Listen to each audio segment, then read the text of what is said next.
Hello, I'm Art Ryan, and welcome to Drinking Irish. And oh my God, I'm wearing a Bohs jersey. I'm so sorry. This is 3XL and it's still a pretty tight fit, which is a lot about how tight they make jerseys these days. Of course, the reason I'm wearing this is not because Bohs. This is the equivalent of an Arsenal fan wearing a Chelsea shirt, if not a Spurs one.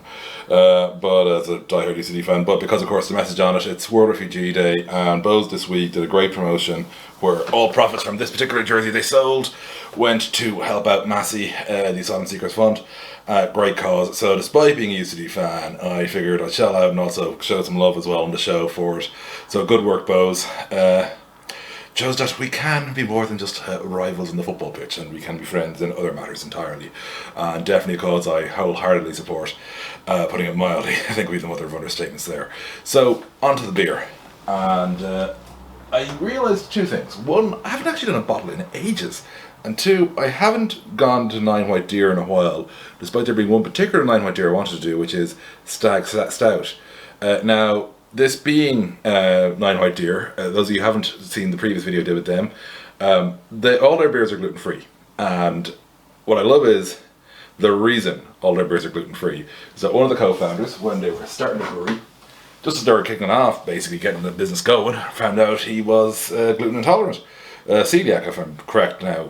I'm not a medical provider of any kind, but I understand that's basically what he is. But anyway, his attitude was, I'm not making beer I can't drink. And that level of bullheadedness is exactly what I love to see sometimes. And this, to me, is my favourite of the Nine White Deers, because I felt the stout was going to be the hardest to produce this way. And when I had it first, it really blew me off. The bottle's a little bit different. They've updated the look. Should really do this.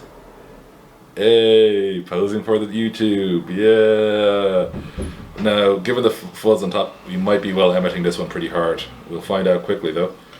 That's actually why I've gone for the tulip glass, despite it being a Diageo one, I know. I don't have any non-Diageo tulips, but I felt those of you who are used to seeing a stout. So yeah, we're going to be a little bit emitted, so we're going to have to top this up, but let's give it a second there.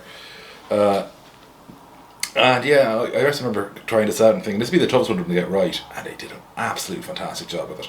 So that's why I figured let's go back to this one. They're from Baile Bhuirne in County Cork, of course, and Baile Bhuirne for those of you who don't know it, but it's a Gaeltacht brewery, so I prefer to say Baile Bhuirne myself. And say Leach of York, Nailtuck Muscree, brought to life as that literally means, which is kind of cool.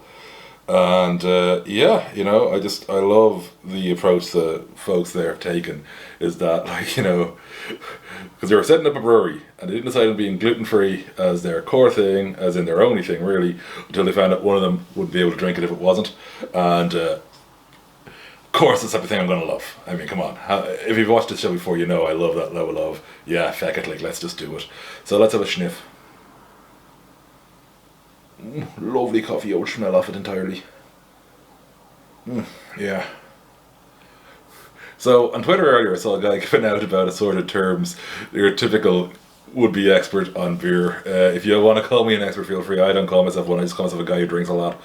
And I try to broaden my horizons, there was two terms he hated, which are two terms I go to. The first was that a high ABV beer, which you can't taste the alcohol, is dangerous. It's kind of going, okay, I can see why, but it's like, it is, if it goes down that easy, and it's 8.5%, I'm 39 years old, can't be doing that to myself.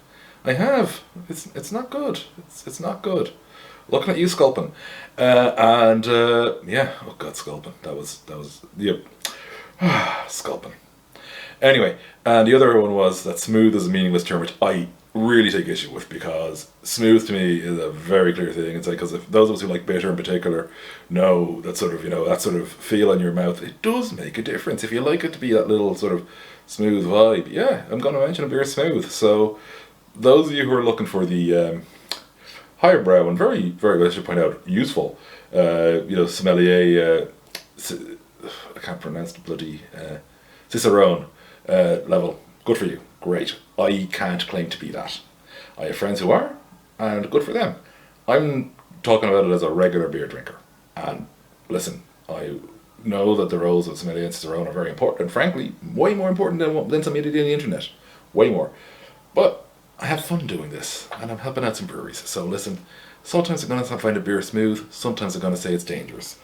And that's fine for me. This one, by the way, is 4.2%, so I'll say for starters, it's definitely not dangerous. Now let's have a sip.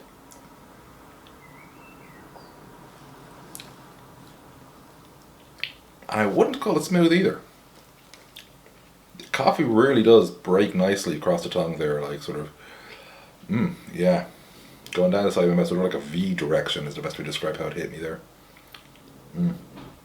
But it's a light texture. It's like, very light texture, very light body.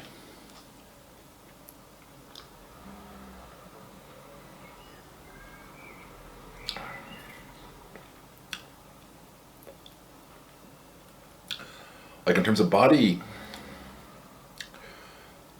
oh, I'm just getting that wonderful portery fucking fuck you to the front of the mouth type feel, which is good. In terms of body, I'd compare it actually to a lager. It is that sort of level of light body, but this here is not about the body. Like, remember, the body's grand, like it's perfectly fine being that way. It's all about the flavour. Like, it's basically prioritising one over the other, and good for that.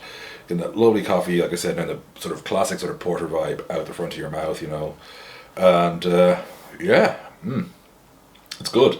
Like, so this is the thing. This is a light beer. Tastes like a light beer, but you're not going to scull it, even though the body is quite light, because that flavour you want to hang.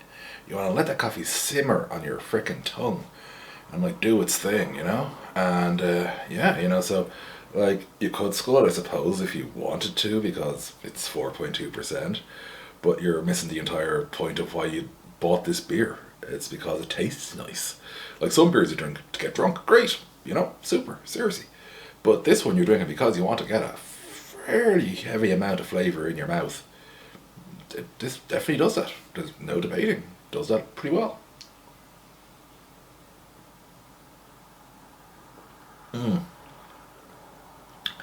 Yeah. And one thing I like as well is, like, it also shows the variety in what a porter can feel like in your mouth and what it can taste like.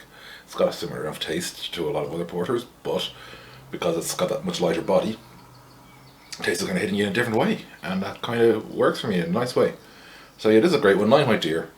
Proof that gluten-free beer can be both good and not particularly expensive. This is pretty normal price by craft standards. Like, there's nothing between this and what you'd expect to pay for a craft beer. And it's also quite good. And it shows you the bullheadedness of demanding that the beer you make be beer you can drink. Has got a purpose. Before I go, pull this down again so you can all see. Yeah, very important. Cheers to Bohs, I must admit. And to Mazzy, obviously. Or Massey, I'm not sure how to pronounce it, so apologies to the foundation. I think that's what it is, to the group anyway. And Sláinte Live Galéir.